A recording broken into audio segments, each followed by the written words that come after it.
Woof, woof, woof. Woof, woof, woof, woof. Woof. Woof, woof. Woof, woof. I'm not actually a pup, but I've always wanted to be a pup. You know, I appreciate the enthusiasm of the pup community. You know, it's commitment. It's a form of drag in its own way, right? You know, it's performance. Yeah. Well, this is Trade. And Trade is a show where we take sex advice questions from the internet. Wait, let me try that again. Well, this is Trade. And Trade is a show where we take sex questions from the internet. Yeah, we give some advice, we give some story, we give some insight. Some insight of what it's like to be inside. Ooh, I some like Trade. that. That's a good one. You know, but listen, don't take this shit too seriously because we are not at all medical professionals. No. We're just people who are out there living our lives in a sex-positive way, you know? Yes, because sex is not weird or wrong or nasty. Unless you want it to be. Unless you want it to be. In fact, it's the way that every single human being got here. Yeah. Unless you were Jesus. Test tube babies. Oh, yeah. But somebody had to jerk off in that. Like, that's a kind of sex. 99% of people are here. 99.9% of people are here from f***ing. Yeah. So, yeah. If you got questions about it, we're here for you. We're here for you. So let's get into our first question.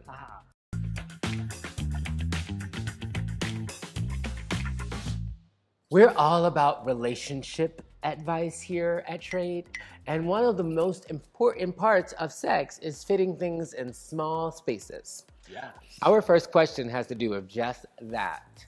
A viewer wrote in asking, I want a sex swing, but don't have the room. What are some other options that are apartment friendly? My partner and I still get in some acrobatics despite our limited space.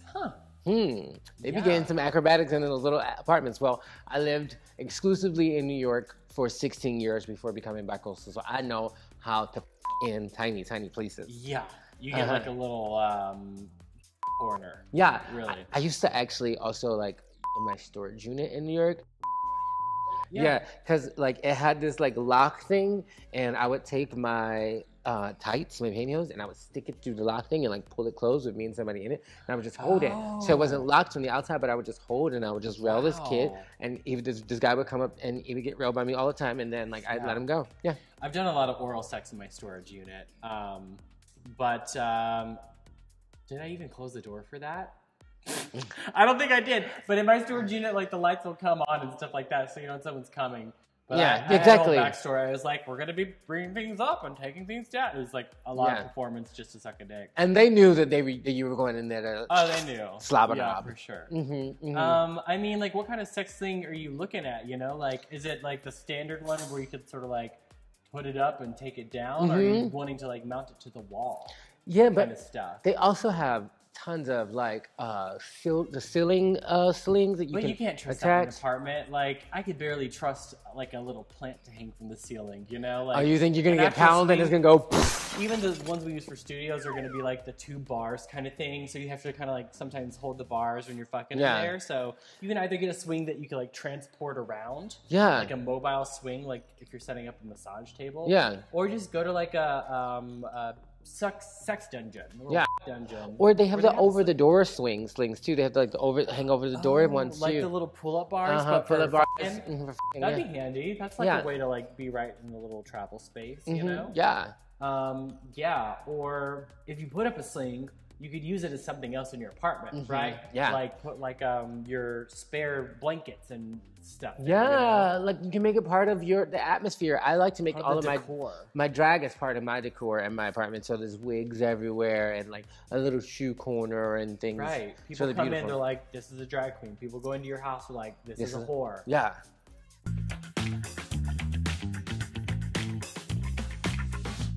For our second question, let's go from trying to fit big things into little spaces to keeping big things out of little spaces.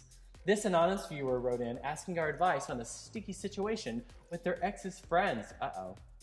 The viewer asks, my ex's best friend keeps trying to hook up with me. I'm personally into it, I just don't want to piss off my ex. Should I pursue this? Do I have to tell my ex? Yes, you should, and no, you don't. You're broken up, it's none of his business. Unless you're doing that whole like, we're breaking up and like, I'm gonna do this against you, and you're gonna do that against me. If love is a battlefield, then fight on, suck on. Yeah. Trade. What's your profession? Trade. I believe that if you're broken up for even a second, then that second is free. You're fine. As we found out. They're like, what happened when we were broken up is none of your business. Right? But also, yeah. Yeah. So I'd say go for it. You know, and you don't have to inform your ex. Is it kind? Yes. If you would like to be kind with your ex, and then that is the kind of relationship you guys share still at this moment, absolutely. You don't need permission, but you can inform them. Yeah. For all you know, your ex is hooking up with that friend too, so. Boom. Yeah. Probably. People are f***ing filthy. People like to People like. as should. Right. Yeah. I mean, I know that like sometimes if you're trying to be like friends with your ex, you know, and you want to like keep things cordial, so you don't want to go right for the friend, even though the temptation is there. But like, also maybe wait for the timing and let it stew up and build, so that when you do f*** a friend, it's that much more satisfying, right? Yeah. And what if that friend is your like f***ing soulmate? Because I know only people believe in like soulmates and shit like that. Like, what is this? Soulmates. Soulmates and I believe in whole-mates. Yeah. Oh my gosh, I've had some people in my whole just like, you are my whole mate. You were meant for me. A little puzzle piece that we fit in.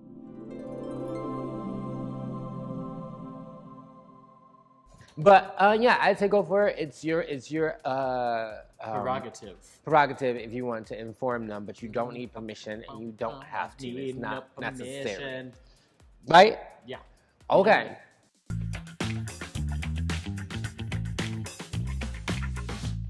Now listen, when it's time to go, it's time to go. And right now, it's about time to end today's show.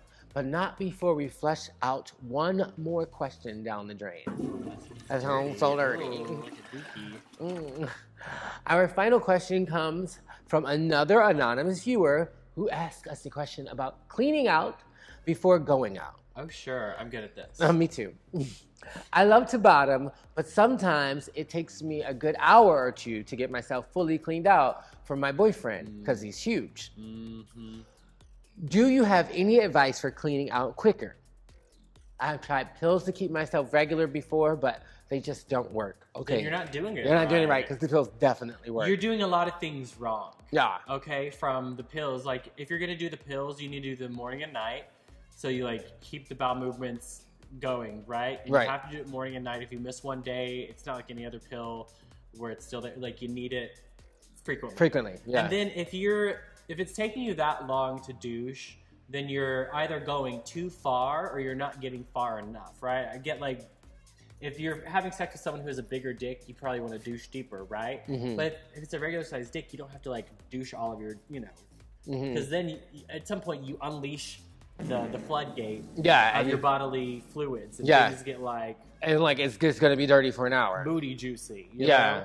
So you have to find the right level. I love a shower douche, right? Because it's, like, I don't know about 2 hours. I could do it in, like, 2 minutes or less, honestly. Yeah, shower douches are quite incredible. Yeah. It really gets up in there, and you can hit that second hole, you know, because you do got to hit that little space when you're going to deal with a big one. If you're going to get, like, dicked nice and deep, you probably want to, like, go pretty deep. But also, like, if you're using, like, a saline solution, that could also be causing a chemical reaction. I think saline douches are for mostly vaginas, right? So only use, like, room temp, maybe a little bit warm water up your butt. And a good hose. A good hose. And it's always good to have, like, if you're doing it in the shower or in the bathroom, have, like, a toy or, like, be able to finger yourself just to sort of, like, sometimes I like to tickle the water out of me because I'm like, hey, you're about to be activated, and so it's nice to, like, get your butt to be like, oh, okay, I'll let it out. Oh, work! I never done that. Okay, with, like a little toy to loosen up. Also, it's like really good. I find it really easier to clean out when I take a huge, massive shit first. The fiber. Yeah. Back to this point. Yeah. So like big old shits. You know, like down a cup of coffee or whatever you got to do, get that good like whoosh out. But sometimes that messes it up. Yeah. Yeah, you just, like, need to... I mean, I only consume caffeine, and then I'll douche, and I'm, like, good, but, like, it can, like, some people's guts, you know? Yeah. Maybe you're lactose intolerant. Yeah. They also have these new douches that have two. They're called duas, and they have Dua Lipa. like Dua Lipas, or maybe they're called dues. I don't know. Whatever. They have two pipes, and so it doesn't like push air into you because it's sucking out the water and putting the water in. You have a bong and you have the carb. It's like a carb for your douche. Yeah. Yeah. Yeah, it's sucking the water out and putting it into you as opposed to you pushing it out with air. So you're not pushing air into your butt. And I've found that makes my douching time go down by a bunch. Huh. Yeah. Let out all that air. Yeah, because you like push air inside you. You're probably getting air and douche water just lodged way up into you, and then your boyfriend's dick is letting it out. Yeah. Right? Yeah. So find a way to sort of like... One time, my ex who I just dumped, crazily douched at DragCon, but he was a little bit drunk and he thought he had gotten it all out. And literally, it was like a waterfall all over the bed, and it cost $200 to change the sheets. And yeah. Wait, okay. So I should have broke up with him then. It was during a DragCon weekend. You were staying in a hotel. He over-douched and was drunk, so he probably had like the liquid shits and dookied all over the bed, and you had to pay $200. Yeah. No further questions. And that is the end of today's episode. That's all, folks. Dirty douche water. Listen to your heart. Listen to your hole. Yeah. Yeah, listen to your hole. Until you see us next time, listen to your hole and follow us. You can find me at Honey Davenport Official on YouTube and Instagram, and Honey_Davenport on Twitter. My mind just hurt. There's so much like that anymore, but also a pop play. I'm Dakota Payne XXX on Twitter, and I'm on Instagram at Dakota Payne Official, so you can go find me there as well as other links, and you know how to do all that. So good luck. Bye. Oh, good little boy.